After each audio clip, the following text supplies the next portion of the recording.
यही है। नहीं कर। अरे क्यों? बाद में लड़ाई झगड़े पे आ जाओ। अरे काटिया, क्या हुआ? क्या हुआ?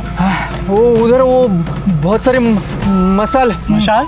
हाँ, लगता है प्रभात भाऊ गांव में आ गए काका।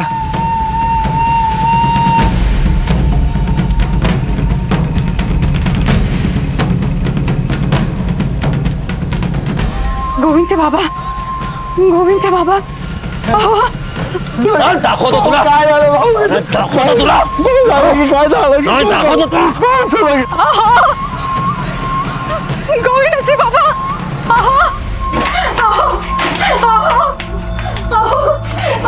गोविंदाचे बाबा.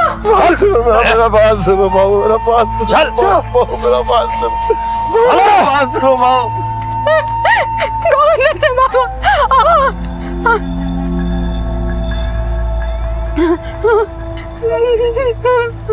मावशी, मावशी दरवाजा उघडा. मला मदत करा. त्यांना वाचवायचं. मावशी, मावशी. पुलिस के पास जाना है तेरे को? हाँ? पुलिस के पास जाना है तेरे को? ये क्या रे? माझ्यावर चला, त्यांना वाचवायचं. चला ना. भाऊ, भाऊ को झूठ बोलाएगा भाऊ, मेरा बात सुनो ना भाऊ.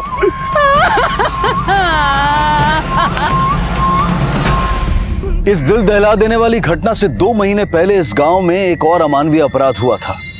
एक युवक की हत्या करके उसके शव को पेड़ से टांग दिया गया था और 2 महीने बाद उसके पिता के हाथ पैर सिर्फ इसलिए काट दिए गए क्योंकि वो चाहते थे कि उनके बेटे का शव चील और बाजों की खुराक बनने की बजाय 5 तत्वों में विलीन हो जाए। ये गांव रिमोट एरिया में था। यहाँ से पुलिस स्टेशन भी लगभग 60 किलोमीटर की दूरी पर था। इसलिए ना तो पुलिस को इन घटनाओं की कोई जानकारी थी और ना ही गांव के लोगों में प्रभात मोर्चा के खिलाफ आवाज उठाने का साहस। आखिर कौन था प्रभात और क्यों बना था प्रभात मोर्चा जिसका आतंक सहने पर मासूम गांव वाले मजबूर थे?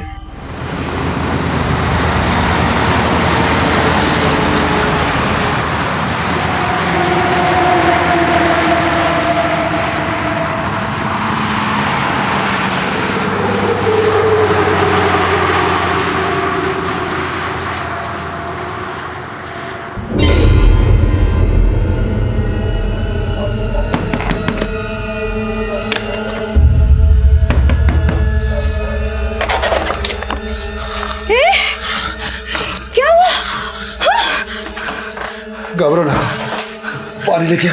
हाँ, हे भगवान, इतनी चोट. हाँ, कैसे लगी? हाँ, कहीं वो प्रभात मोर्चा ने? प्रभात मोर्चा सब तुम्हारे उस लाड प्यार और ममता के चक्कर में हो गया. 8 महीने से अपने बेटे की शक्ल नहीं देखी और आप हो कि मुझे ही कोसते रहते हो. तो क्या करूं? हाँ?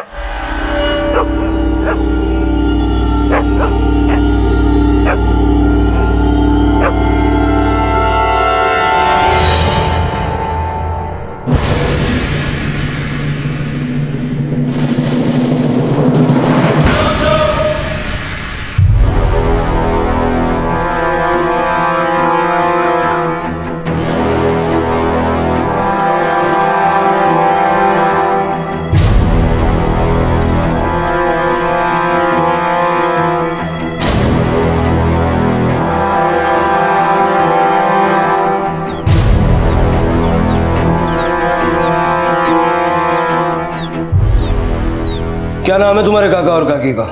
सचिन मनमाड़ी आणि इंदू मनमाड़ी और उनका बेटा माधव मनमाड़ी साहब. बेटा भी लापता है? हो साहेब. लेकिन अभी तो बोला कि बेटा मुंबई में काम करता है. खरे साहेब तुमचा, लेकिन सुना है कि माधव कल गाँव आया था. सुना है मतलब? सर हुआ यूँ कि हम दोनों काका से मिलने घर गए थे, तब वहां जाके देखा तो प्रभात मोर्चा लिखा है दीवार पे और काका काकी दोनों अंदर नहीं थे साहब. मतलब ये प्रभात कोई गांव का गुंडा है जिसने तुम्हारे काका और काकी को? लेकिन साहब उसके जात वाले उसको गुंडा नहीं समझते, मसीहा समझते हैं. जब से गोविंद ने... गोविंद, तुम क्या बोल रहे हो? कुछ समझ नहीं आ रहा. साहब मैं आपको प्रभात मोर्चा के बारे में सब बता देता हूँ साहब, तब आपको समझ में आएगा. क्योंकि साहब मेरे काका काकी और माधव इनके लापता होने के पीछे भी ये प्रभात मोर्चा है साहब. ये प्रभात मोर्चा जो है 8 महीने पहले बना, जब गोविंद और प्रभात की दोस्ती दुश्मनी में बदल गई. वो कैसे? गोविंद हमारी जात वाला है और प्रभात दूसरी जात वाला, लेकिन दोनों पढ़ते एक ही कॉलेज में थे.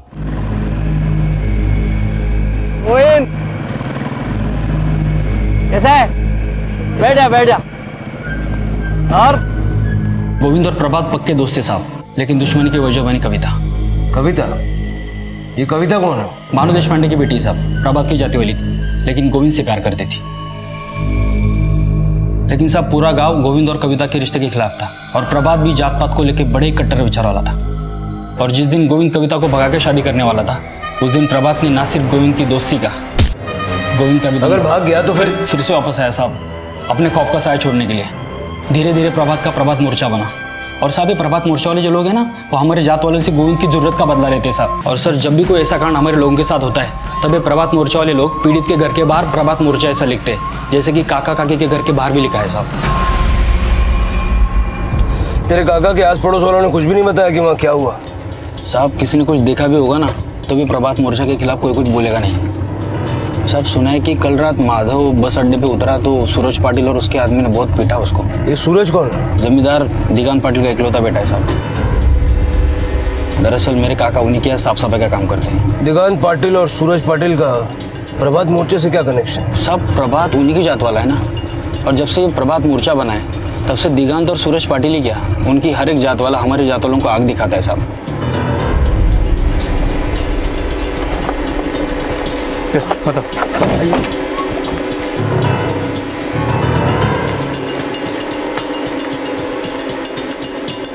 हट जाए।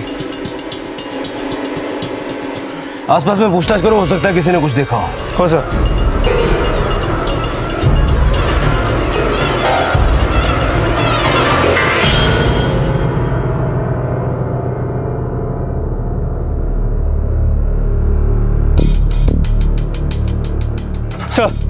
आस पड़ोस में कोई कुछ बताने को तैयार नहीं है। साहू, सचिन दिगंत पाटिल के यहाँ काम करता था। सचिन के बेटे की सूरज के साथ मारपीट की बात भी सामने आई है। कहीं ऐसा तो नहीं कि सचिन की किसी गलती की वजह से या किसी और वजह से दिगंत पाटिल ने प्रभात मोर्चा के नाम से उसके मुलाजिम के परिवार को सबक सिखाया हो? चलो।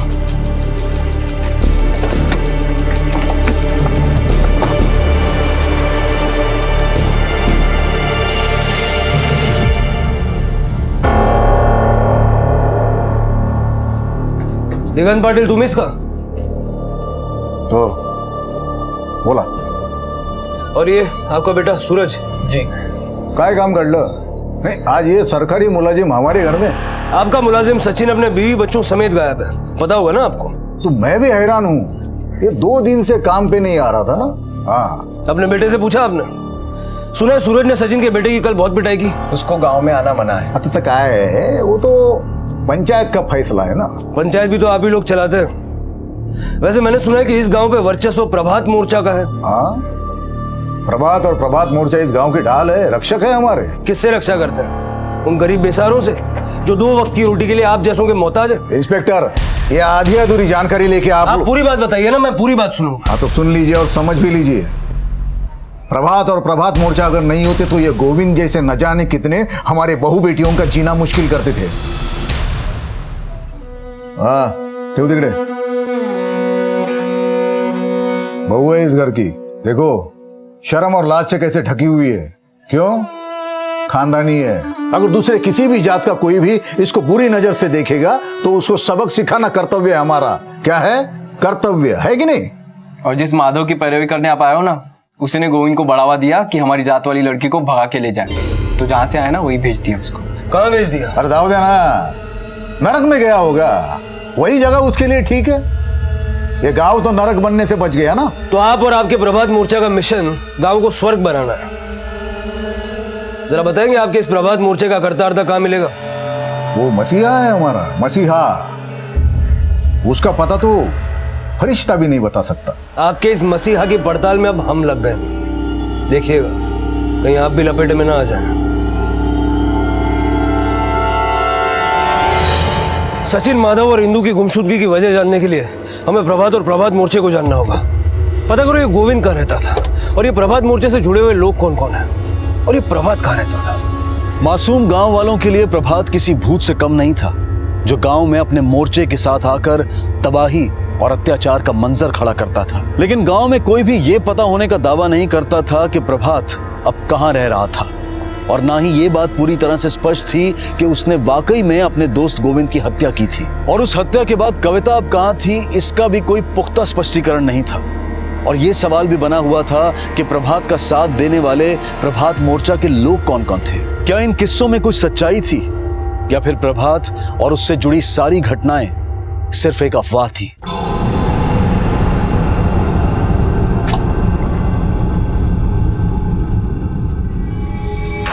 आप हमें कुछ मत पूछे सर, मी तुमच्या पाया पडते। हे बघा काकी, घाबरू नका। साहब, यहाँ के लोग भगवान से भी नहीं डरते। अगर हम कुछ बोलेंगे तो मेरे बेटे की तरह मेरे पति को लाश बनाकर पेट पेट लटका देंगे साहब। आपके पति है कहाँ? मैं तुमच्या पाया पडते साहब, आप कुछ मत पूछिए, हमें हमारे हाल पे छोड़ दो साहब, काही विचार नका। हाँ साहब। ओ इंस्पेक्टर साहब, ये लाश जहाँ थी ना वहीं पे रहने दीजिए। प्रभात मोर्चा को अगर पता चल गया ना तो एक गोविंद के जात वालों का जीना मुश्किल हो जाएगा। जीना मुश्किल तो तेरे प्रभात और उसके मोर्चे के आतंकियों का हम करेंगे। 8 महीने से ये बॉडी यहाँ लटक रही थी, किसी ने पुलिस को सूचित नहीं किया। प्रभात भाव के खिलाफ जाने की किसी में हिम्मत नहीं है यहाँ पे। अब अगर किसी ने यहाँ लॉ एंड ऑर्डर के साथ खिलवाड़ किया ना तो बचेगा नहीं।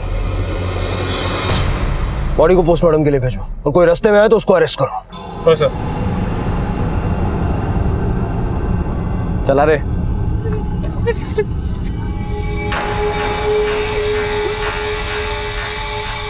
आप लोग हिम्मत रखिए। हमें हिम्मत हार लो साहब, हमें हिम्मत हार लो। हमारी हिम्मत उसी दिन जवाब दे गई जिस दिन हमारी बेटी की लाश पेड़ पर टांग दी गई। इन्होंने 6 महीने पहले आपके यहाँ आकर बताने की कोशिश की थी सर। देखिए इनके हाथ पैर काट दिए सर, हाथ पैर काट दिए। देखिए हमें सब कुछ खुल के बताइए, डरिए मत। बड़ी मेहरबानी है आपकी, आपकी वजह से हमारे बेटे की आत्मा को शांति मिली।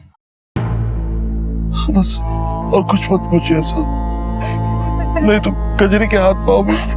देखिए ऐसा कुछ नहीं होगा। नहीं साहब, तुमसे हाथ जोड़ते साहब, इसके आगे कुछ मत पूछिए साहब, इसके आगे कुछ मत पूछिए साहब, हमें कुछ मत पूछिए। कहने का विचार हमारा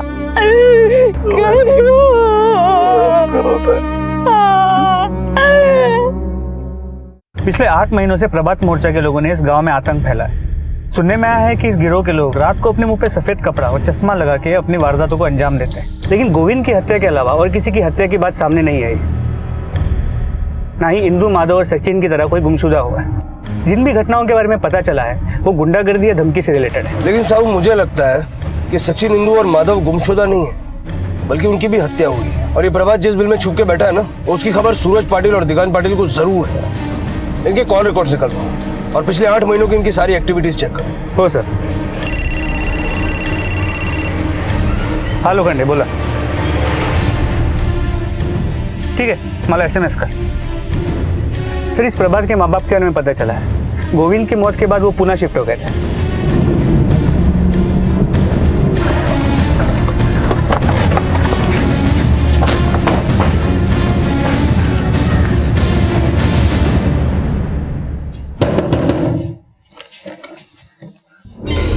जी साहब, हम सच कह रहे हैं। गोविंद की हत्या के बाद तो हमने प्रभात को देखा भी नहीं, और अब तो उसकी शक्ल भी नहीं देखना चाहते। क्यों? उसके कारण तो हमारा सिर शर्म से झुक गया। हमने प्रभात को यह शिक्षा दी थी कि जाति के आधार पर छोटा बड़ा नहीं देखना, पर उसके किस्से सुन सुन के तो हम अपने आप को कोसने लगे। हमने ये भी सुना कि गोविंद को मारने के बाद प्रभात कविता को लेकर। हमने प्रभात को ही नहीं देखा तो कविता के बारे में क्या बताएंगे आपको। मुझे लगता है ये लोग ढोंग कर रहे हैं। पुलिस की इन्वॉल्वमेंट को देख के हो सकता है प्रभात ने इन्हें अलर्ट कर दिया हो, और ये प्रभात की पढ़ाई पट्टी बोल रहा हूँ। इनके कॉल रिकॉर्ड्स भी निकालो और नजर रखो, प्रभात और कविता इनके टच में हो सकते हैं। तो चांसेस तो ये भी है कि कविता के पेरेंट्स भी प्रभात या कविता के टच में हो। बात करनी पड़ेगी उनसे। प्रभातला बघितलंय का? हाँ बघितलंय ना। आखिरी बार कब देखा? काफी टाइम हुआ देखे, लेकिन एक बात तो सच है साहब, इस कविता ने हमें शर्मिंदा कर दिया था। किसी दूसरे जाति के लड़के के साथ भाग रही थी वो, लेकिन इस प्रभात ने हमारी लाज रख ली है। अपने साथ वो उसे लेके भागा है। लगता है प्रभात को प्रभात भाऊ बनाने में आप ही का हाथ है, क्योंकि वो आपकी बेटी से इश्क कर बैठा। हाँ, अब प्रभात हमारा हीरो है, लेकिन हमने कभी हिंसा को बढ़ावा नहीं दिया साहब। तो किसने दिया? दिगंत पाटिल और उसके बेटे ने? नहीं, अब ये हमें कैसे पता चलेगा? पता आपको सब है, लेकिन आपकी और आपकी जात वालों की बुद्धि पर भेदभाव का ही नहीं, षड्यंत्र का कोहरा रचा हुआ है। और जब ये कोहरा छटेगा ना, तो प्रभात के पीछे खड़े हुए सारे चेहरे साफ हो जाएंगे।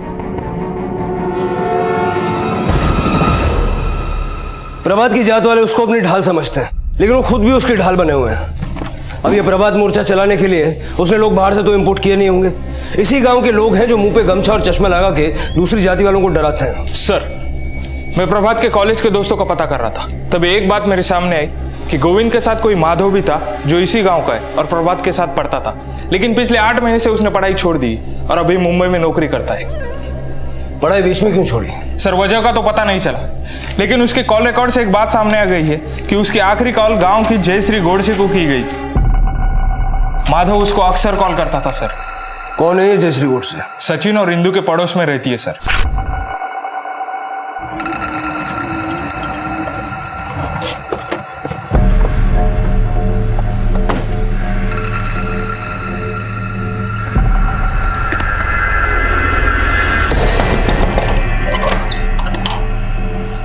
जी साहब। जयश्री गोडसे यहीं रहती है? जी, वो मेरी पत्नी है, लेकिन आप यहाँ साहब? हमें उससे बातचीत करनी साहब, उसकी तबीयत ठीक नहीं है। हम उसे कोई तकलीफ नहीं देंगे, उससे कुछ पूछताछ करनी है।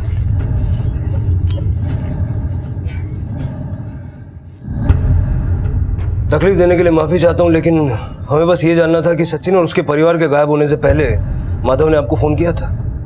क्या बात हुई थी आपकी उससे? साहब, इंदू मौसी ने माधव को मेरा नंबर दे रखा था। कभी कभी उनका फ़ोन नहीं लगता ना, तो माधव मुझे फ़ोन करके मैसेज भिजवाता था। उस रात क्या मैसेज दिया था उसने? वो साहब, उसने बोला कि आई को बोलना कि मेरे को फ़ोन करे। तो ये मैसेज आपने उनको दिया? हाँ साहब। मतलब तब तक प्रभात मोर्चा ने अटैक नहीं किया था? अच्छा ये बताइए, आप तो दूसरी जात वाली है ना, तो इस तरह रोज रोज उनके घर जाके मैसेज देने में आपको खराब नहीं लगा? साहब, ऊपर वाले ने केवल 2 ही जात बनाई है, औरत और मर्द। मतलब आप जात पात में नहीं मानती? साहब, जात पात तो हमने नहीं, हमारे पूर्वजों की दी हुई परंपरा है। और साहब, हमें नहीं पता है कि उस रात सचिन और उसके घर वालों के साथ क्या हुआ। वैसे आपको इतनी चोट कैसे आई? साहब, वो मैं गिर गई थी।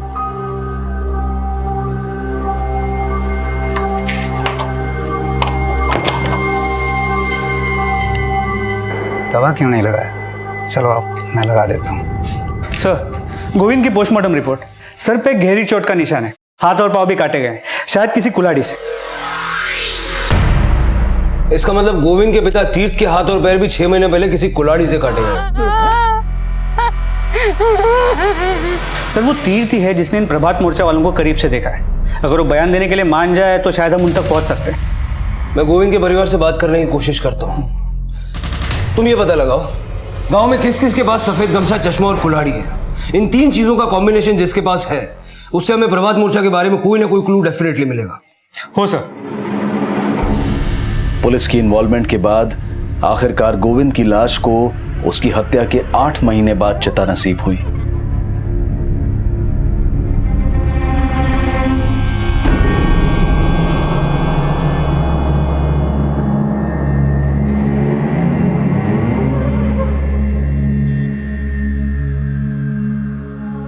पुलिस एक तरफ प्रभात मोर्चा से जुड़े लोगों का पता लगाने का प्रयास कर रही थी, वहीं दूसरी तरफ गोविंद के पिता से भी बयान लेने की कोशिश की जा रही थी। देखिए, मैं समझता हूँ कि आप किस मुसीबत और दर्द से गुजरे हैं। सिर्फ इतना बता दीजिए, वो कौन लोग थे जिन्होंने सफेद गमछा और चश्मा लगा के आपके हाथ पैर? साहब, आपने हमारे बेटे को चिता दिलाकर बहुत एहसान किए। अब हम आशीर्वाद के सिवा कुछ नहीं दे सकते। हमारा सहारा नहीं रहा, लेकिन हम मरते दम तक एक दूसरे का सहारा बने रहना चाहते। आपसे कुछ बोला तो क्या पता एक दूसरे का मुंह भी देखने को तरस जाए।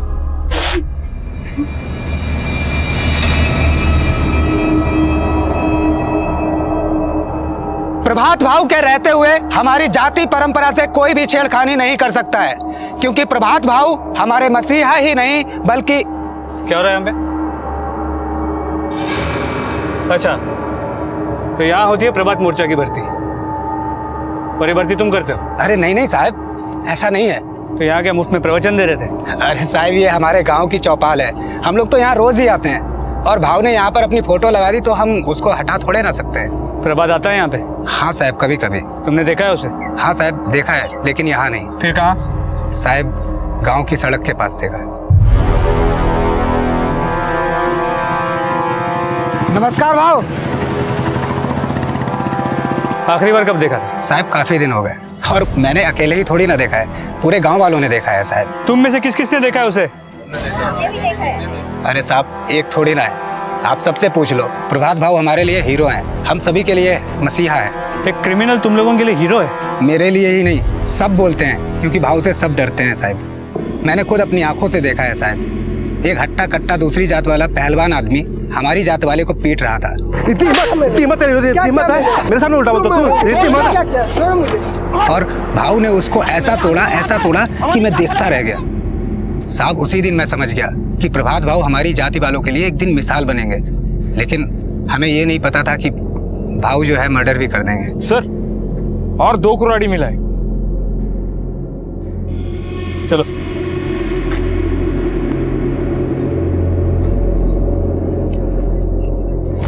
सर, गांव में कुल 15 घर हैं, जहां पे एक गमछा, चश्मा और कुल्हाड़ी का कॉम्बिनेशन मिला है, जिनमें से दिगांत, सूरज, सचिन और कविता के पिता का घर भी शामिल है। दिगंत और सूरज पाटिल तो हमारे सस्पेक्ट्स हैं ही। कविता के बाप का भी गोविंद को मारने का मोटिव हो सकता है। अब बस देखना यह है कि सबूत किसके खिलाफ मिलता है। सर, एक और आदमी है जिसके पास तीनों का कॉम्बिनेशन मिला है, और वो प्रभात मोर्चा से भी जुड़ा हो सकता है। कौन? अरविंद गोडसे। सभी 15 कुल्हाड़ियों को फॉरेंसिक टेस्ट के लिए भेजो। हो सर। सफेद कपड़े और काले चश्मे के बाद अब कुल्हाड़ी के जरिए प्रभात और प्रभात मोर्चा से जुड़े लोगों तक पहुंचने की कोशिश की जा रही थी, लेकिन फोरेंसिक जांच ने इस केस को दिशा देने की बजाय कई और पेचीदा सवालों में उलझा दिया। सर, फोरेंसिक रिपोर्ट में दिगंत, सूरज और कविता के पिता के घर से मिले कुल्हाड़ी पे नहीं, बल्कि सचिन के घर पे मिले कुल्हाड़ी के पीछे वाले हिस्से पे ब्लड के ट्रेसेस मिले, जो गोविंद के खून के साथ मैच करता है। साहू, कहीं ऐसा तो नहीं कि सचिन ने प्रभात के साथ मिलकर गोविंद का खून किया हो? पॉसिबल है, क्योंकि सचिन पहले प्रभात के घर पे साफ सफाई का काम करता था। प्रभात ने शायद उससे पैसे देकर मर्डर करवाया, पर सचिन और उसकी फैमिली का गायब होना इस डील का हिस्सा हो। इसलिए जब हम सचिन के घर पे गए। लेकिन गोविंद की हत्या के 8 महीने बाद ऐसा क्या हुआ होगा कि सचिन ने? सर, हाईवे के पास खेत में बॉडी के कुछ कटे हुए हिस्से मिले।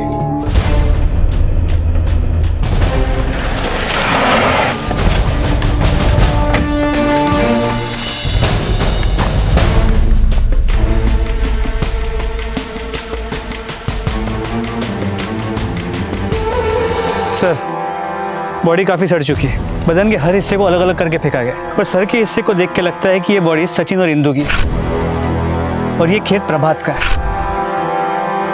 बॉडी पार्ट्स को पोस्टमार्टम के लिए भेज दो। हो सर। सर, सचिन और इंदु की पोस्टमार्टम रिपोर्ट, हत्या गला घोट के की गई है। गला घोट के? लेकिन प्रभात मोर्चा वालों के हाथ में तो हमेशा कुल्हाड़ी रहती है, फिर हत्या गला घोट के क्यों की गई? सर, कहीं ऐसा तो नहीं कि सचिन की हत्या उसी के जात वालों ने की हो, पर घर के बाहर लिख दिया प्रभात मोर्चा। सब कोई हमारी जाति वाला काका काकी को क्यों मारेगा? क्योंकि सचिन ने भी तो तुम्हारी जात वाले गोविंद को मारा था। क्या? सचिन की कुल्हाड़ी पे ब्लड ट्रेसेस मिले जो गोविंद के खून से मैच होते हैं। हमें विश्वास नहीं होता इस बात पे।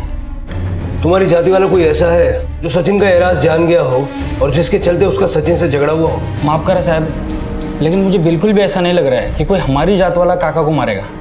अगर समझो काका को मार भी दिया तो काके को क्यों मारेगा?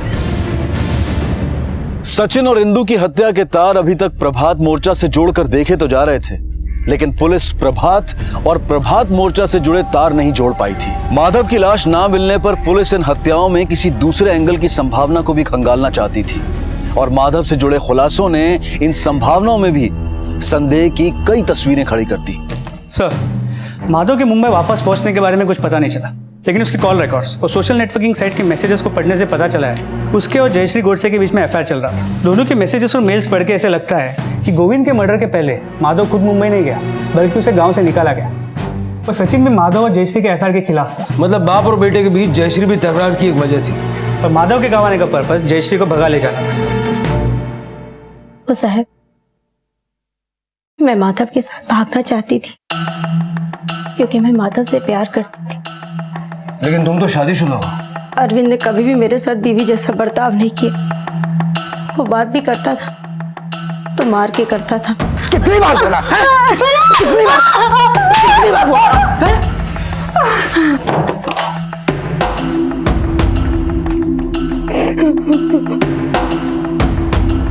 उसके अत्याचारों से मैं तंग आ गई थी साहब। लेकिन माधव ने मुझे सांत्वना ही नहीं बल्कि अरविंद को छोड़ने का साहस भी दिया।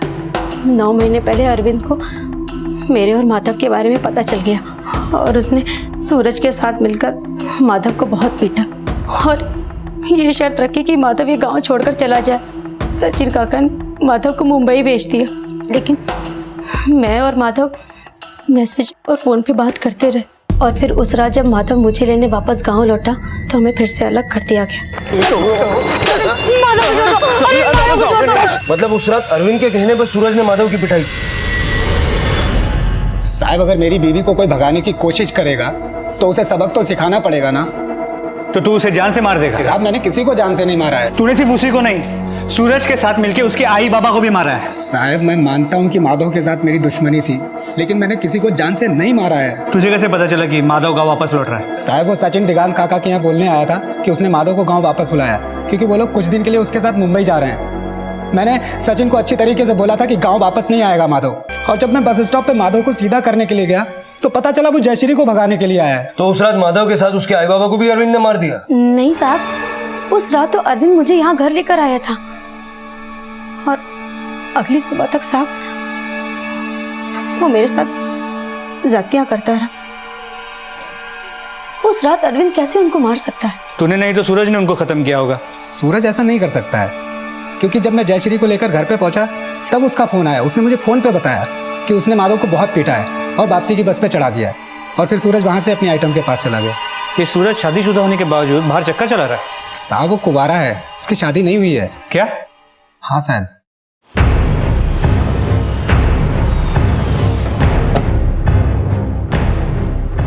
ओ इंस्पेक्टर, अंदर कहाँ जाएंगे इंस्पेक्टर साहब? बाबा मकान। अरे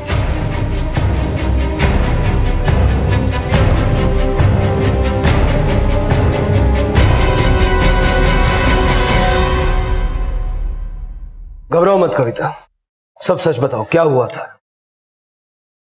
साहब उस दिन प्लान के हिसाब से मैं रोड के किनारे गोविंद का इंतजार कर रही थी।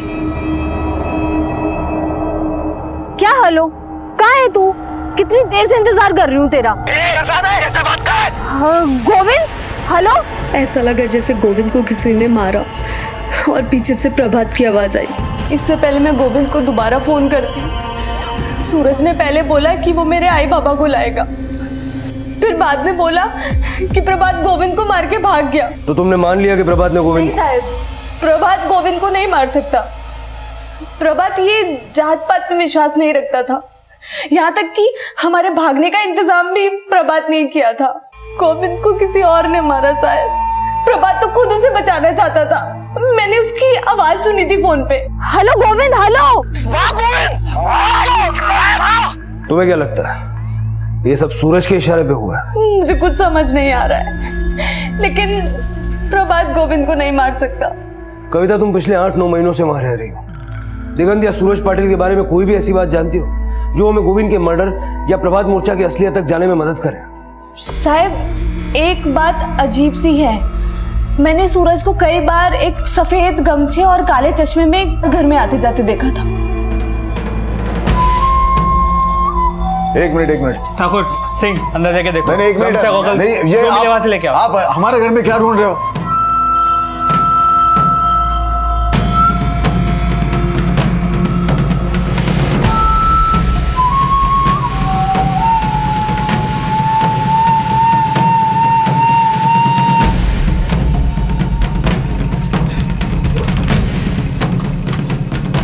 प्रभात मोर्चा के करता धरता आ गए अपनी असली जगह पे। हम कोई प्रभात मोर्चा की करता धरता नहीं है। प्रभात मोर्चा प्रभात का है, हमारा उससे कोई लेना देना नहीं है। तुझे क्या लगता है रे? तेरे ऐसा बोलने से हम मान लेंगे कि प्रभात जिंदा है? प्रभात जिंदा ही नहीं, अमर है और हमेशा रहेगा। उसी ने गोविंद को मारा है। कविता अपना बयान दे चुकी है कि तूने उसका अपहरण किया। अब छोटे साहब और बड़े साहब सब यही रहेंगे। कविता की तलाश और उसके साथ हुए अपराध के खुलासों ने इस केस को एक घुमावदार मोड़ दिया, लेकिन यह संदेह अब भी बना हुआ था कि क्या प्रभात मोर्चा का सिर्फ चेहरा था या प्रभात मोर्चा का कर्ता धर्ता भी। और इन सवालों के जवाब ढूंढने के लिए पुलिस अब प्रभात की असली शख्सियत को समझना चाहती थी। सर, प्रभात के पिता के बाद से अब भी ऐसा लगता है कि उन्हें प्रभात के बारे में कुछ नहीं पता। और दूसरी ओर गोविंद के माँ बाप सूरज और दिगंत का नाम सुनते ही कुछ भी बोलने से मना कर रहे हैं। लेकिन साहब वो बोले या ना बोले, प्रभात मोर्चा दिगंत और सूरज पाटिल ही चला रहे। लेकिन सर, सूरज और दिगंत ने तो कभी नहीं कहा कि उन्होंने प्रभात को देखा है। ये दावा तो अरविंद का है। साहब कहीं ऐसा तो नहीं कि ये अफवाह उड़ाने वाला और प्रभात मोर्चा चलाने वाला अरविंद है? प्रभात से जुड़े रहस्यों को जानने के लिए अरविंद इस केस की एक अहम कड़ी था, क्योंकि जो राज अरविंद जानता था वो राज इस केस से जुड़ा दूसरा कोई शख्स नहीं जानता था। लेकिन वो राज थे क्या, ये जानने के लिए पुलिस को भी काफी मशक्कत करनी थी। बताता।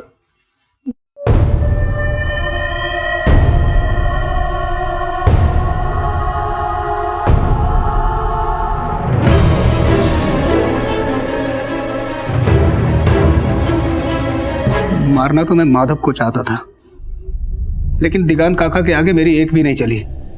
मुझे बहुत गुस्सा आया, लेकिन उन्होंने मुझे 2 टूक सुना दी। अरे पागल हो गया क्या? माधव को मारेगा तू? तेरी बदनामी होगी। तेरी बीवी के साथ चक्कर है उसका, सब लोग तेरे पे शक करेंगे। चल ले गाड़ी काट। मैं अंदर ही अंदर गुस्से में कुड़ रहा था कि मैं माधव का कुछ नहीं कर पाया। तभी मुझे पता चला गोविंद और कविता का भी लफड़ा चालू है और वो लोग भागने का प्लान बना रहे हैं। मुझे लगा अगर ऐसा हुआ तो जयश्री और माधव के भी हौसले बुलंद हो जाएंगे। तभी मैंने ठान लिया कि ऐसा मैं बिल्कुल नहीं होने दूंगा। सचिन प्रभात को जानता था, तब मैं उससे मिला। देख, गोविंद और कविता अगर भागे तो जो तेरा तड़ी पार बेटा है ना, उस पे भी गाज गिरेगी। लेकिन अरविंद, मैं क्या करूं? मेरे को सारी की सारी खबर दे, प्रभात कविता और गोविंद को कब भगाने वाला है, समझा ना? और जब प्रभात गोविंद को कविता से मिलाने जा रहा था, तब मैं उन दोनों से मिला। तो क्या भाव, अपनी जात का होकर इसको अपनी जात वाले के साथ भगवाना चाह रहे हो? मैं किसी को बता ना दूं, इसलिए प्रभात मुझे समझाने के लिए साइड में लेकर गया, लेकिन मैंने उसकी एक ना सुनी। ए भाव, अपुन है मोटी बुद्धि का, अपुन कुछ समझने वाला नहीं है। अपुन के रहते ऐसा नहीं होगा। हेलो, क्या हेलो? कितनी देर से इंतजार कर रही हूँ तेरा, कहाँ है तू? सीधे से बात कर। कैसे बात कर? मेरे को हाथ मत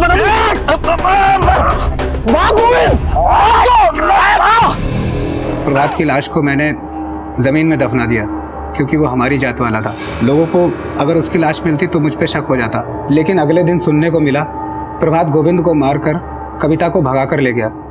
सच्चाई क्या थी ये मैं जानता था। मैंने उसका फायदा उठाया।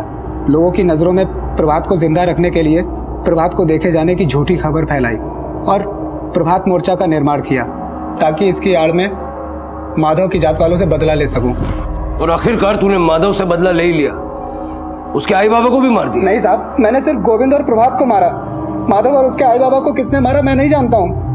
मैं खुद हैरान था कि सचिन के घर पे प्रभात मोर्चा किसने लिखा। सर, ना तो हमें माधव की बॉडी मिली है, ना ही जयश्री के कॉल रिकॉर्ड में कोई ऐसा नंबर जो हमें माधव का कोई भी क्लू दे। हम जयश्री के फोन को टैप कर रहे हैं, माधव उसके कांटेक्ट में नहीं है। और सूरज ही वो इंसान है जिसने आखिरी बार माधव को देखा था, और उसने हमसे कहा कि उसने माधव को पीट के बस में चढ़ा दिया था। कौन सी बस में चढ़ाया था माधव को? वो बुल्लाना की साहब। इसे पहचानते हो? ये तो वही है जिसने मुझसे छुट्टा मांगा था। मैंने बोला मेरे पास छुट्टा नहीं है, तो मुझसे झगड़ने लगा साहब। इसके साथ 2 लड़के और थे, अगले स्टॉप पे उतर गए। ये दोनों थे? नहीं साहब, ये दोनों नहीं थे। ये दोनों? नहीं, ये भी नहीं थे। फिर कौन हो सकते हैं वो दोनों?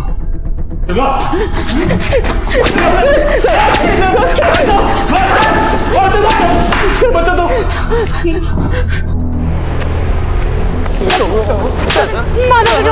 तुम्हारा घुसना नहीं इस गांव में। सचिन काका बड़ा शान आदमी था साहब। हमारे दादा की पूरी जमीन अकेला हड़पना चाहता था साहब, जिसमें हमारी स्वर्गीय पिताजी का भी हिस्सा था। वो लोग जमीन बेच के अपनी बीवी बच्चे के साथ मुंबई भाग जाने वाले थे साहब, ये हमें पता चल गया। इसलिए पूरी प्लानिंग के साथ हम बस स्टॉप पे गए थे उस दिन, और जैसे ही बस चालू हो गई हम चढ़ गए उसमें। साहब हम माधव को बोले कि उसे डिस्पेंसरी ले जा रहे हैं और खेत में ले जाके मार दिया साहब। हम कहाँ जा रहे हैं? कहाँ जा रहे हैं हम? कहाँ जा रहे हैं साले? कहाँ जा रहे हैं हम? कहाँ जा रहे हैं हम? ए किशोर, पागल हो गया क्या? कुत्ते को मार रहा है। पागल तो तू बना रहा है बुड्ढे। हमारी हिस्से की जमीन बेचेगा तू? हाँ? तेरे बेटे को तो हमने मार दिया, अब तुम दोनों को मार के सारी जमीन हमारी। दिलीप पकड़ इनको, पकड़ साले।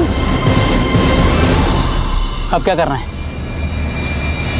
देख यहाँ सामने प्रभात की खेती है। हाँ, ये सब टुकड़े लेके वहां जाके फेंकते। गाँव वालों को लगेगा कि प्रभात नहीं मारा इनको। चल फेंक देते। चल। काका काकी की लाश को प्रभात की खेती में फेंकने के बाद हम फिर घर आए साहब, और वहाँ दीवार पे प्रभात मोर्चा लिख दिया ताकि शक हम पे ना जाए साहब।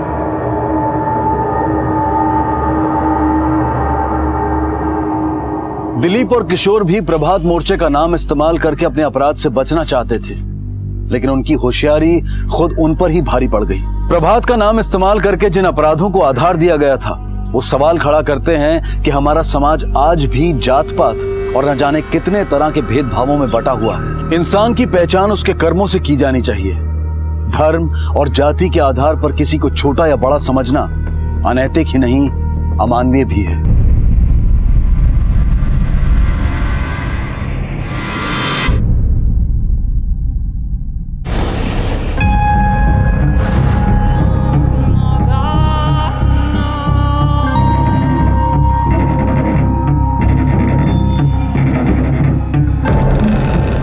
सर यहाँ पे आइए।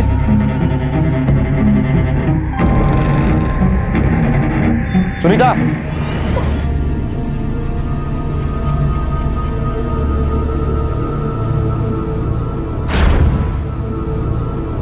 मैं अपने ससुराल से आज सुबह ही यहाँ पहुंची। किसी काम से आना पड़ा या? 1 महीने पहले मेरे पति का देहांत हो गया, इसलिए मेरे ससुराल वालों ने बच्चों के साथ मुझे मायके भेज। आ जाओ आ जाओ। आ अभी। नमस्ते मामा जी। नमस्ते मामी जी। मामी नमस्ते। मंगल सामान लो। लो ना सामान। आओ दीदी आओ, बहुत थक गए होंगे ना।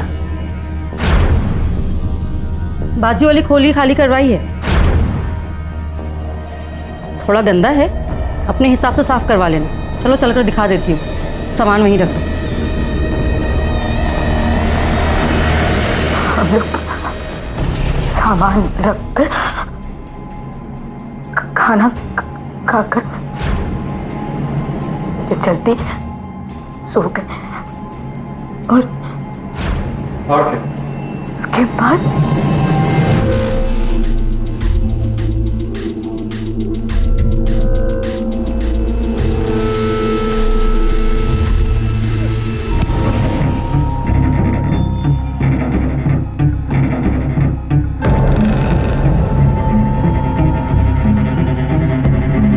कपड़े उतार। नहीं। चुपचाप कपड़े उतार। नहीं नहीं। वरना तेरी खोली जला देंगे। तेरे बच्चों को भी उसी खोली में बंद कर देंगे, समझी? उतार। जाओ रे, जलाओ उसकी खोली।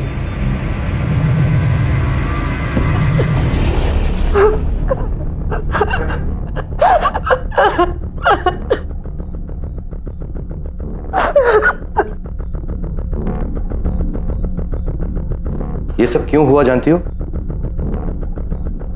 नहीं पता सब मुझे। उनमें से किसी को पहचान सकती हो? नहीं, चेहरा ढका हुआ था, लेकिन शायद आवाज मैं जानती हूँ। आवाज सुनिए, इसी गांव से है। क्या नाम है?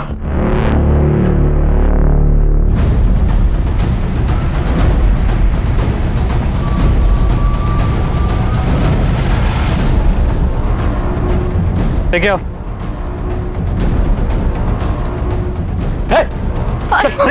अरे साहब चलो साहब मुझे क्या ले जा रहे हो? चलो गाड़ी में। साहब मैंने क्या मुझे लेके जा चल। साहब क्या हुआ साहब? छोड़ो साहब मैंने किया क्या साहब? चलो चल साहब बताइए ना।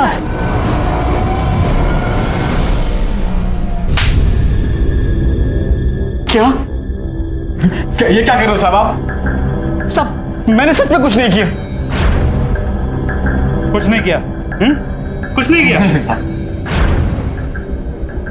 तो कल रात 9 और 11 के बीच कहाँ थे तुम दोनों? साहब बढ़िया के घर पर थे, सुनील भी वही था। हाँ साहब हम लोग रोज जमा होते वहां पर, दारू शारू पीते, गप्पे शप्पे मारते, हम सब कल वहीं थे। हाँ साहब आप चाहो तो उनसे जाके पूछ सकते हो। तो इतने लोगों में से धरा ने तुम्हारा ही नाम क्यों लिया? हमें नहीं पता साहब। मेरी तो धरा से कभी बात भी नहीं हुई जब से उसकी शादी हुई।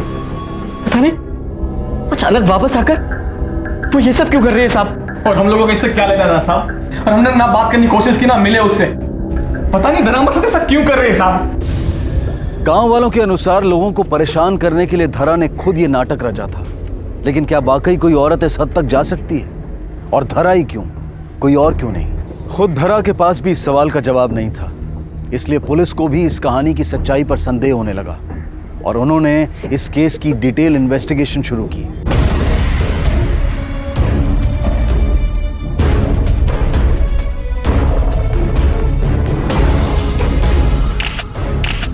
सर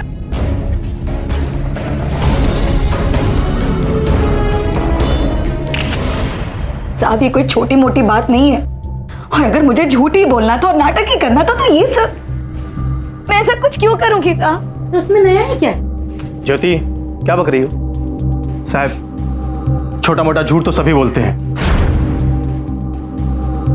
ये भी बोलती है, लेकिन मेरी बहन इतना बड़ा झूठ नहीं बोलेगी। आखिर घर की इज्जत, खुद की इज्जत। अभी हाँ साहब, अभी मेरा बेटा वो था कल रात मेरे से, उसे सब पता है, वो बताएगा। वो आप पूछिए अभी से। हाँ अभी बुलाइए उसे। साहब वो तो पट्टी लगवाने गया है मेरे छोटे भाई के साथ सरकारी अस्पताल। हमारा नाम अभी है ना? बताओ मुझे कल रात क्या हुआ था? अभी तुझे जो जो याद है बेटा सब बता दे इंस्पेक्टर साहब को। कल रात जब हम लोग सो रहे थे तो कुछ लोग अंदर आए और माँ को खींचने लगे। और कुछ देखा तुमने? जब उन लोगों ने मुझे मारा तो मैं बेहोश हो गया था। झूठ बोल रहे हैं अभी, मैं भी थी वहां, ये सब ऐसा कुछ नहीं हुआ था।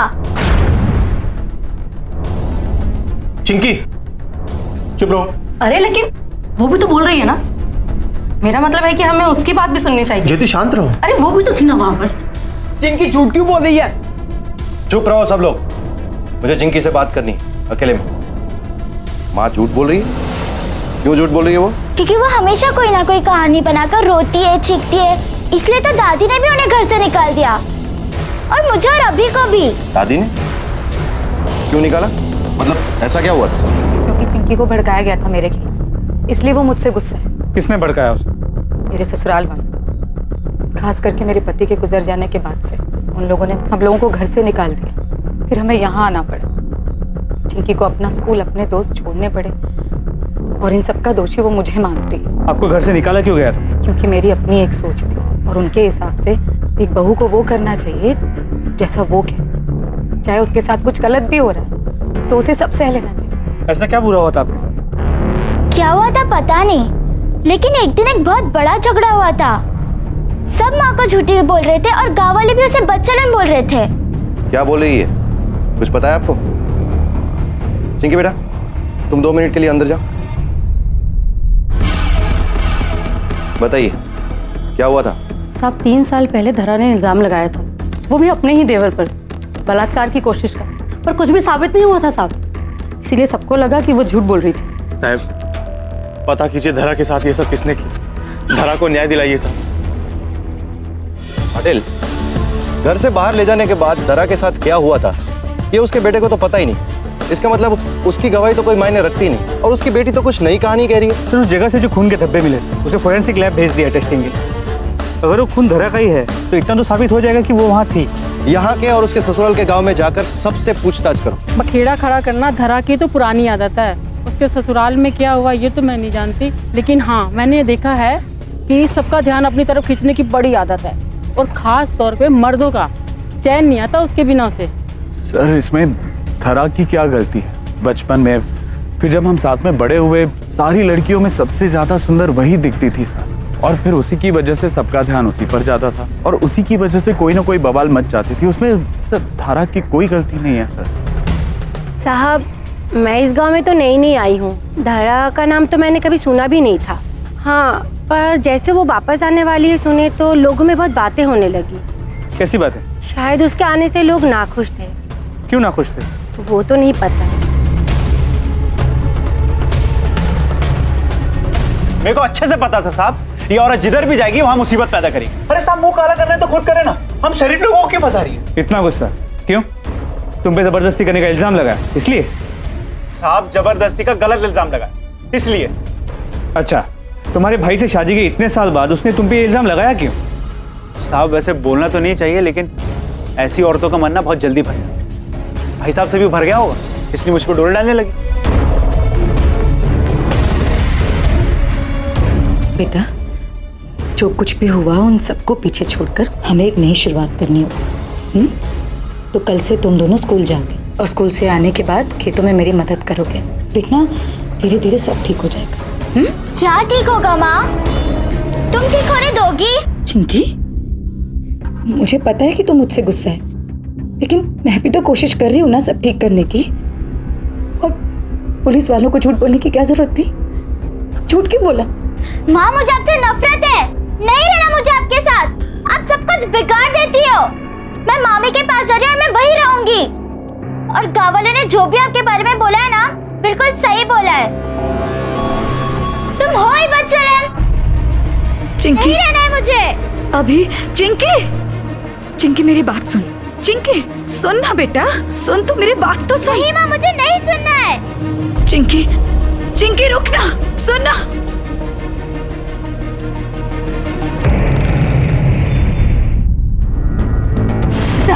साहब मेरी बेटी चिंकी कहीं नहीं मिल रही है साहब। हर जगह ढूंढ मारा साहब। मुझे लग रहा है साहब कहीं उन लोगों ने मेरी बेटी के साथ। जरा शांत हो जाओ, ठीक से बताओ क्या हुआ है। मेरी बेटी अपनी मामी के यहाँ सोने गई, उसके बाद अजीत और सुनील वहाँ। ठीक है सुन ना बेटा, सुन तो मेरी बात तो सुन। नहीं माँ मुझे नहीं सुनना है। चिंकी रुक जा, सुन ना। धरा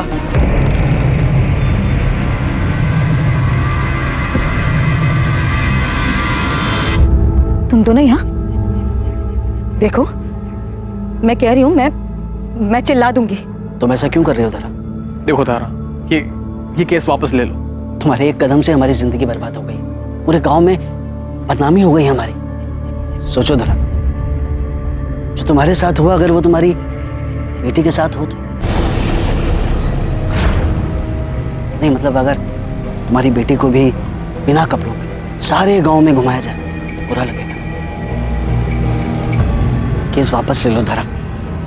आखिर तुम्हारे परिवार का ध्यान तुम्हें ही तो रखना है ना?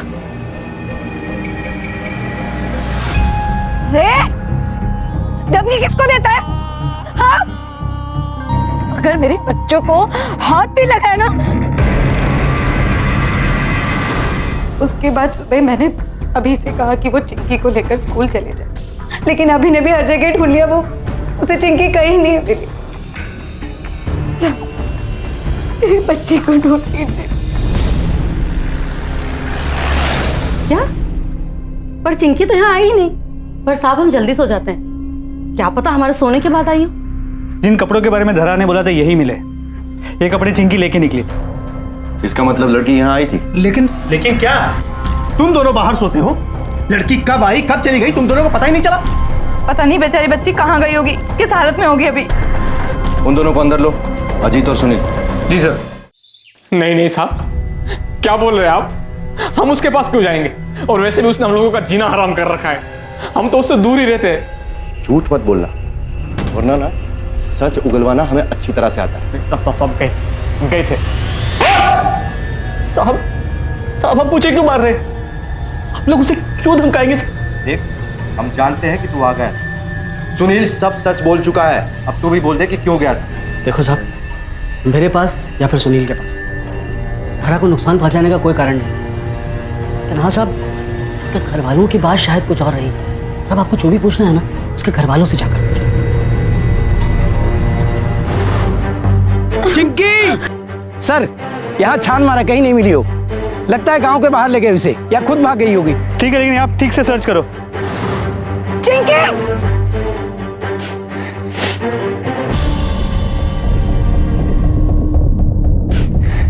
चांद, यहाँ आओ। कोई आवाज नहीं करेगा।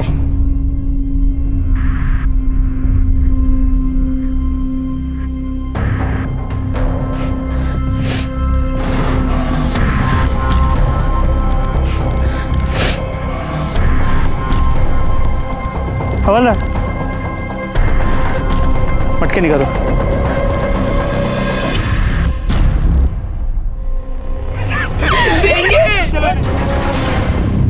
चिंकी बेटा बताओ, किसने किया तुम्हारे साथ? तुम जानती हो उसे? चिंकी बेटा बोल, बता दे इंस्पेक्टर अंकल को। इंस्पेक्टर साहब, मत छोड़ना उन लोगों को जिन लोगों ने मेरी बेटी के साथ ये सब किया। बता किसने किया? बोल। तुमने किया है।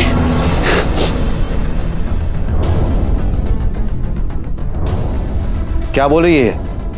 झूठ बोल रही है ये। वो तो मेरे साथ थी, वो ऐसा कैसे करेगी? नहीं, माँ मेरे साथ थी। वो मुझे मारना चाहती थी। मुझे इनके साथ नहीं रहना है।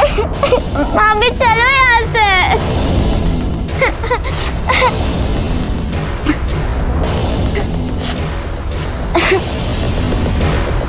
साहब तो बच्ची है, कुछ भी बोल रही है साहब।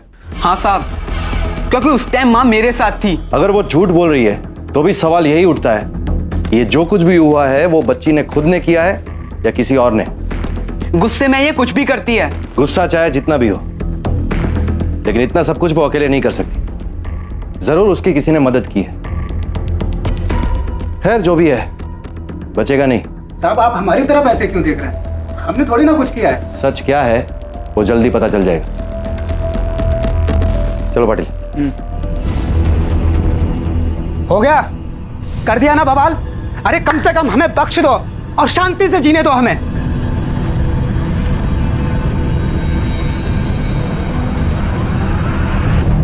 सर आपको यकीन है बच्ची झूठ बोल रही है? साहब, मैं ये केस वापस ले रही हूँ। साहब इसके अलावा मेरे पास और कोई दूसरा रास्ता नहीं। मेरे साथ जो हुआ है वो गलत हुआ है, लेकिन मैं अपने बच्चों को बचाने के लिए वो सब और 100 बार झेल सकती। भले आज चिंकी मुझसे नफरत करती, लेकिन उसकी सुरक्षा के लिए मैं कुछ भी कर सकती, चाहे मुझे अपनी जान ही क्यों ना देनी पड़े। कुछ नहीं होने दूंगी। साहब केस बंद कर दीजिए। देखो जल्दबाजी मत करो, चाहिए तो सोचने के लिए एक दिन और ले लो। उसके बाद भी अगर तुम्हें लगता है तो हम केस बंद कर देंगे, ठीक है? जी सर।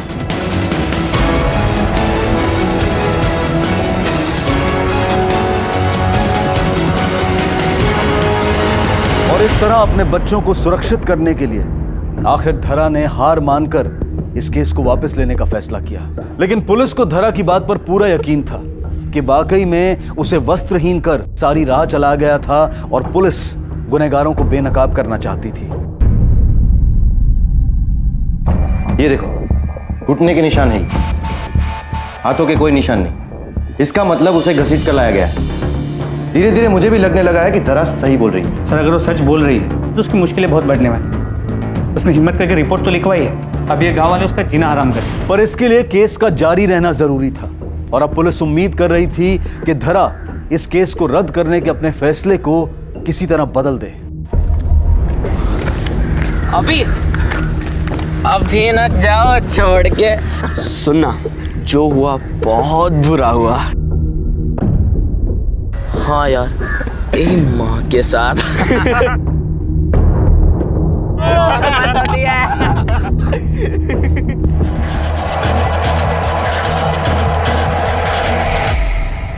अभी बेटा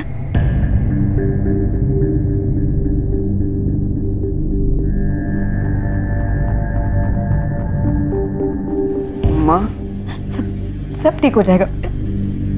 बेटा तुम्हें कुछ याद है किसने तुम्हारे साथ ये सब किया?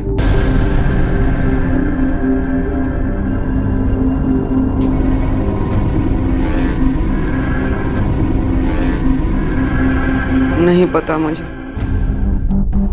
अभी अपने दिमाग पर जोर लगाओ। इंस्पेक्टर साहब, इसके सर पर गहरी चोट लगी है, आप बाद में पूछताछ कीजिएगा।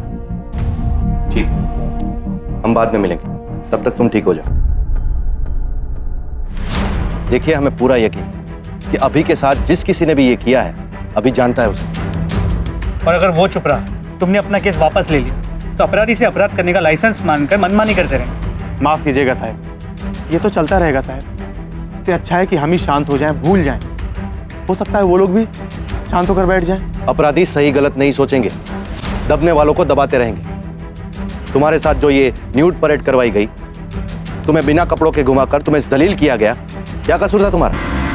हाँ, मैं ये केस वापस नहीं लूंगी। आप उन्हें पकड़िए, सजा दीजिए। और साहब, एक और आदमी था उन लोगों के साथ, मुझे पूरा विश्वास है। जिस दिन हम चिंकी को ढूंढ रहे थे, मैं ढूंढूंगी चिंकी, मैं ढूंढूंगी। धारा, तू ठीक तो है ना? चिंकी मिली क्या? तू बिल्कुल भी चिंता मत कर, मैं हूं ना। बहुत फिक्र है रे मुझे तेरी। तुम्हारी हिम्मत कैसे हुई है? निकलो ऐसे, निकलो अभी के अभी। कहाँ जाऊं मैं? हाँ, मेरी जिंदगी, मेरी शादी बस एक दिखावा है। सच्चा प्यार तो मैं बस तुमसे करता हूं ना। क्यों नहीं की मुझसे शादी? अगर मुझसे शादी कर लेती तो ये सब नहीं होता ना जो अभी हुआ है। हम दोनों चैन की जिंदगी जीते। तुम भी थे ना उस रात, जिस रात मेरे साथ? पागल हो गई है तू? हाँ, गांव वाले सही कहते हैं, पागल झूठी कहीं की। तब मुझे समझ में आया कि वो भी उन्हीं लोगों में थे। कौन? क्या नाम है उसका? प्रमोद देशमुख। सर, जैसे हमें लगा था बिल्कुल वैसे ही हुआ। इनमें से कोई भी मुंह नहीं खोल रहा। एक बार इनकी मोबाइल लोकेशन का पता चल जाए, सब साफ हो जाएगा, क्या सच है और कौन झूठ बोल रहा है। तब तक इस अजीत, सुनील, प्रमोद और परिवार के लोगों पर नजर रखो। जी सर। हाँ पवार, क्या?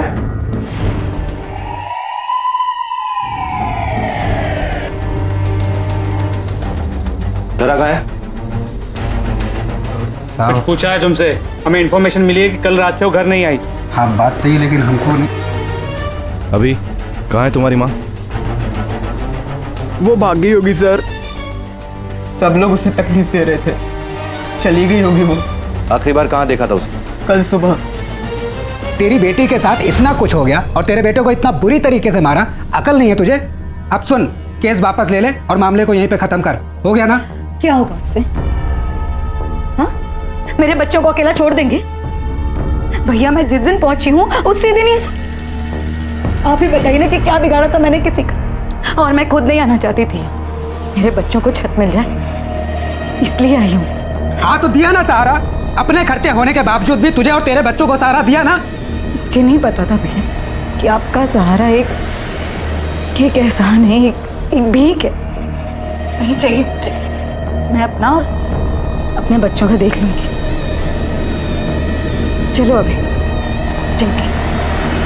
माँ हमें खोली में ले गई थी और चिंकी को यहीं रहना था। मुझे दर्द हो रहा था, मैं दवा लेके सो गया। माँ ने कहा कि वो कुछ काम करने खेत में जा रही है। उसके बाद हमने उसे नहीं देखा। अरे चिंकी, पर आप लोगों ने अंदाजा लगा लिया क्यों भाग गई? आप दोनों को बड़ी फिक्र थी ना उसकी। पुलिस स्टेशन में कंप्लेंट नहीं लिखवाई उसके गायब होने की? साहब हम क्यों रिपोर्ट लिखवाएंगे, उसने हमें कम तकलीफें दी हैं क्या? जैसा भाई होने से तो ना होना बेहतर है। तकलीफ हो रही थी तुझे, भूल गया उसके साथ क्या हुआ था? सारे गांव में शर्मिंदा किया गया उसे, इज्जत की धज्जियां उड़ाई गई उसकी, और तकलीफ हो रही है तुझे? एक बात कान खोल के सुन लो, दुआ करो कि वो मिल जाए। अगर नहीं मिली ना तो तुम सबको बहुत तकलीफ होगी। गांव का चप्पा चप्पा छान मारो। मुझे नहीं लगता कि धरा जैसी बहादुर औरत अपने बच्चों को छोड़कर इस तरह से चली जाएगी। इस न्यूड परेड केस के सारे सस्पेक्ट से फिर से पूछताछ करो, एक भी बचना नहीं चाहिए। हो सर। रातों रात ये मामला और उलझ गया। जो मामला धरा के साथ हुई नेकेड परेड से शुरू हुआ, वो अब चिंकी के झूठे अपहरण और अभी पर हुए हमले के बाद खुद धरा की गुमशुदगी में तब्दील हो चुका था, और पुलिस ने फिर से एक एक संदिग्ध से सख्त पूछताछ की। धरा कहाँ है? मुझे नहीं पता साहब, और वैसे भी उसे मैं क्यों गायब करवाऊंगा? मामला ठंडा पड़ गया था, और उसे गायब करवा के मैं आग में क्यों घी डालूंगा, बताइए। साहब किस बात का बदला निकाल रहे हैं आप? हम पहले ही बहुत ज्यादा भुगत चुके हैं। ये उसकी कोई नई चाल होगी ताकि खुद तो भाग जाए और जाते जाते हमारा जीना हराम कर दे। मैं उसे बहुत प्यार करता था सर, फिक्र थी मुझे उसकी। मैं तो उसे सुख देना चाहता था, मैं उसके साथ ऐसा क्यों करूंगा sir? ST stand, railway station, यहाँ तक कि गांव में जितने लोग प्राइवेट गाड़ी का बिजनेस करते हैं सभी से पूछताछ की, किसी ने धरा को नहीं देखा। सर उसके फोटो को सर्कुलेट करवा दिया। हो ना हो, इन सस्पेक्ट्स का धरा की गुमशुदगी के साथ कोई ना कोई कनेक्शन तो जरूर है। सर अजीत और सुनील के बाद धरा से न्यूड परेड करवाने का कोई मोटिव नहीं था, लेकिन उसके बाद जब धरा ने उन्हीं पे उंगली उठाई, सबसे बड़ा मोटिव उन्हीं के पास था। इसके अलावा कॉल रिकॉर्ड से पता चला कि जब अभी पे हमला हुआ था प्रमोद शहर में नहीं था, तो हो सकता है कि ये हमला उसने नहीं किया। और ये धरा का छोटा भाई मंगल, गुस्सा बहुत आता है उसे। हो सकता है गुस्से की वजह से उसने अपनी बहन को गायब करवा दिया हो। सर बात वहीं आगे रुक, इसके बाद धरा से न्यूड परेड करवाने का कोई मोटिव नहीं। धरा की बड़ी भाभी ज्योति, वो काफी नाखुश लग रही थी धरा के आने से। ये धरा की सास और देवर के मामले में कोई प्रोग्रेस? सर वहाँ भी पूछताछ, कॉल रिकॉर्ड्स भी चेक। उनके यहाँ से धरा के घर में या गांव में किसी को भी कोई फोन नहीं आया, तो मुझे नहीं लगता कि वो इन्वॉल्व है। पाटिल, ये सारा मामला न्यूड परेड पर ही आकर अटकता है। जब तक ये पहेली नहीं सुलझेगी, मामला अटका रहेगा। सर ये records, sir call triangulation records. Sir जिस दिन धरा पे न्यूड परेड हुआ था प्रमोद वही मौजूद था। मगर अभी पर हमले के दौरान नहीं। और ये देखो, अजीत और सुनील न्यूड परेड के दौरान भी मौजूद थे और अभी पर हमले के दौरान भी। लेके आओ सालों।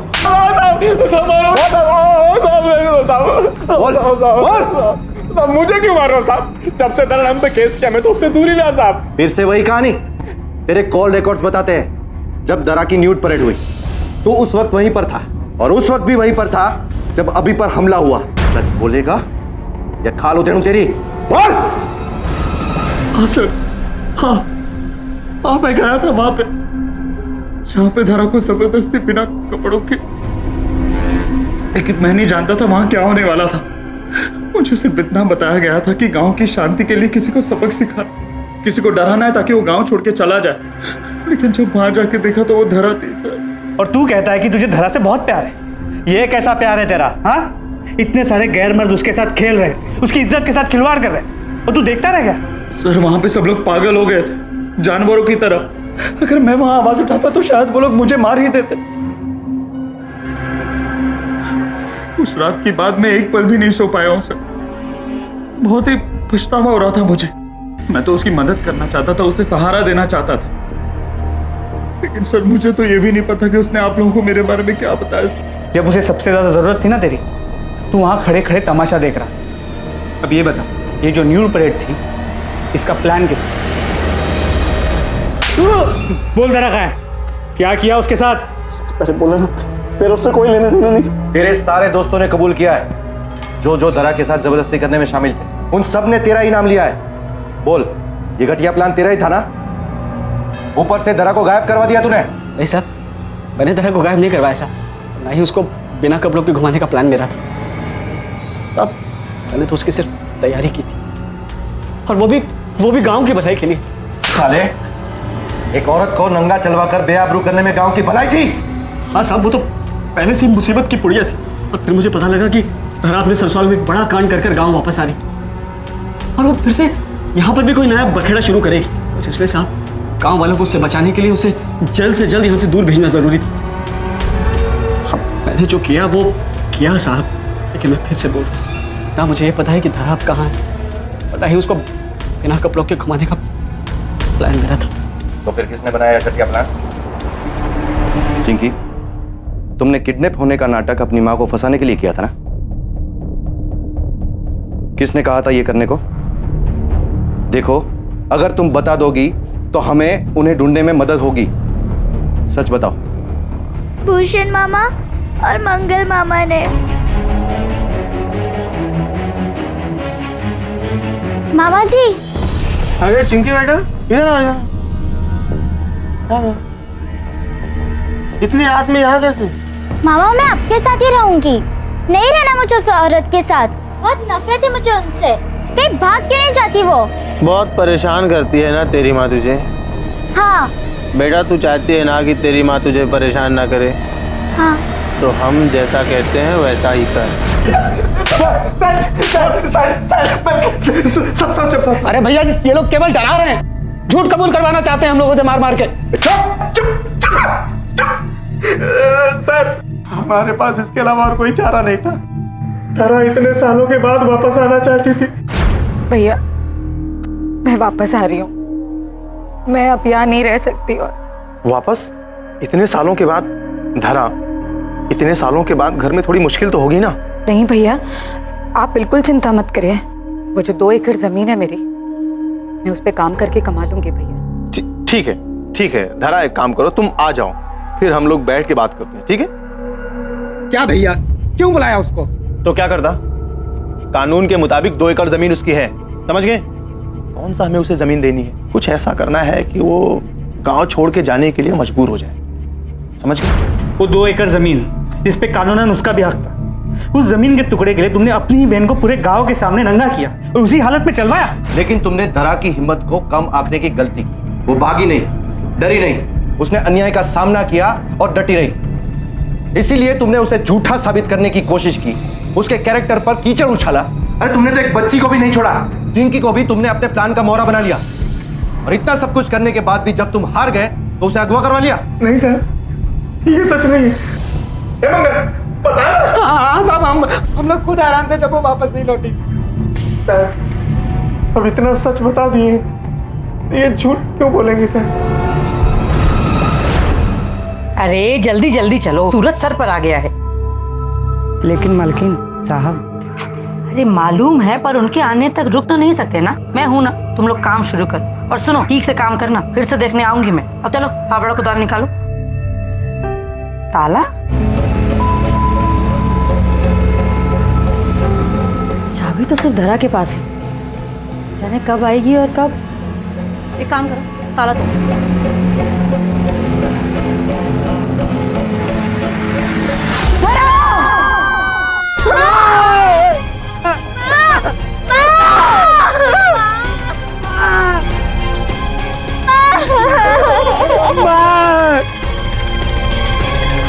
बॉडी को पोस्टमार्टम के लिए भेजें। Yes sir.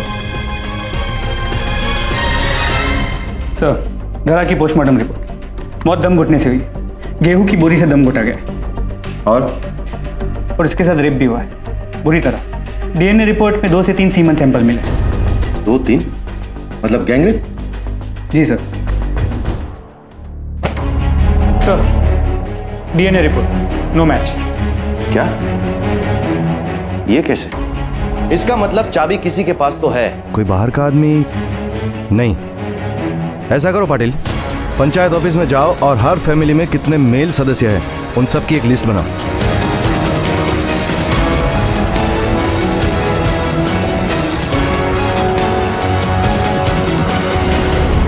संजू, ये तुम्हारे मोबाइल से मिला है, कहां से आया तुम्हारे पास? रिपोर्ट्स, डीएनए रिपोर्ट्स है। तुम तीनों के सैंपल्स मैच करते हैं। बलात्कार किया था ना धरा का? बताओ, सच सच बताओ, वरना हड्डी पसली एक करने में देर नहीं लगेगी। उस रात को जब धरा को सबके सामने बिना कपड़ों के चिल्लाया था, तब से हम लोग पागल हो गए थे सब।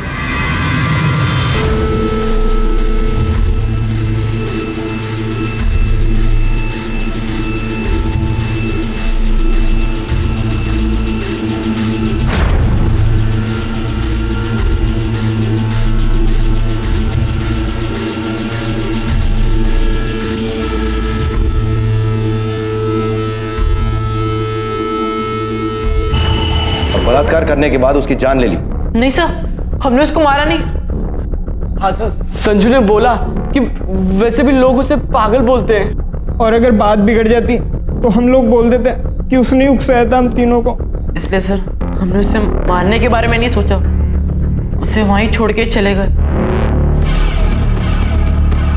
उन तीनों लड़कों ने अपने स्टेटमेंट में एक ही बात कही है कि उन्होंने धरा को वहीं पे छोड़ दिया था। किसी ने गोडाउन लॉक करने की बात तो की ही नहीं। और जब ज्योति वहां पर मजदूरों को लेकर पहुंची, गोडाउन लॉक था और उसे ताला तोड़वाना पड़ा। एग्जैक्टली। इसका मतलब चाबी किसी के पास तो है जिसने गोडाउन को लॉक किया है।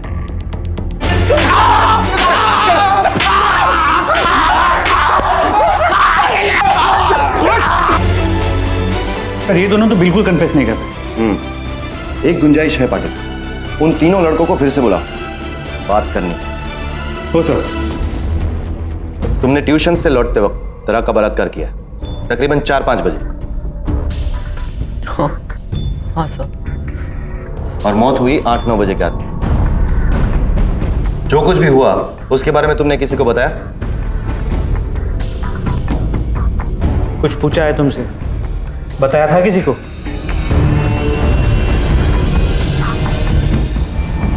संजू, रघु और बंटू, उसके अलावा सिर्फ एक तुम ही हो जिसको यह पता था कि तुम्हारी मां के साथ क्या हुआ और वो कहां थी। अब बोल, तुमने ही मारा है ना तुम्हारी मां को?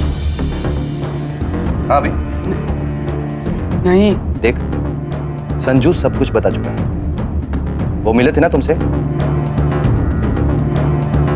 बोल।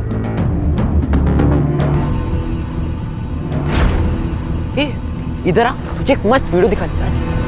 ये वीडियो दिखा, वीडियो दिखा। हाँ हाँ देखना। देख देख देख। अरे देखना। कैसा लगा बताना? मस्त है ना? तेरी माँ का मिले ना तो मेरी तरफ से थैंक यू बोल देना। मैं माँ को मारना नहीं चाहता था, यही अच्छा होगा माँ के लिए, इसीलिए मार दिया।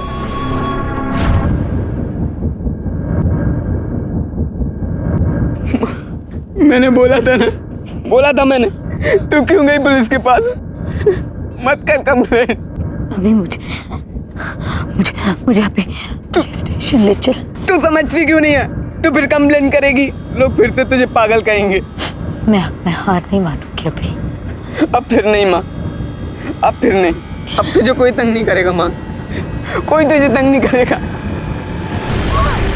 अम्मा को कोई कुछ नहीं कर सकता, वो खुश है, जहां भी है खुश है। सब यहाँ पर उसको तकलीफ देते थे, कोई खुशी से नहीं जीने देता था।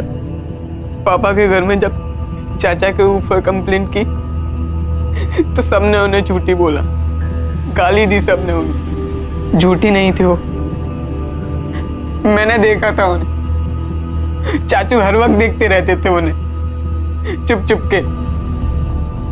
फिर हम यहाँ पे आ गए, मुझे लगा यहाँ आकर सब ठीक हो गया, लेकिन सब लोग यहाँ पर भी उनको गालियां देने लगे। फिर उन लड़कों ने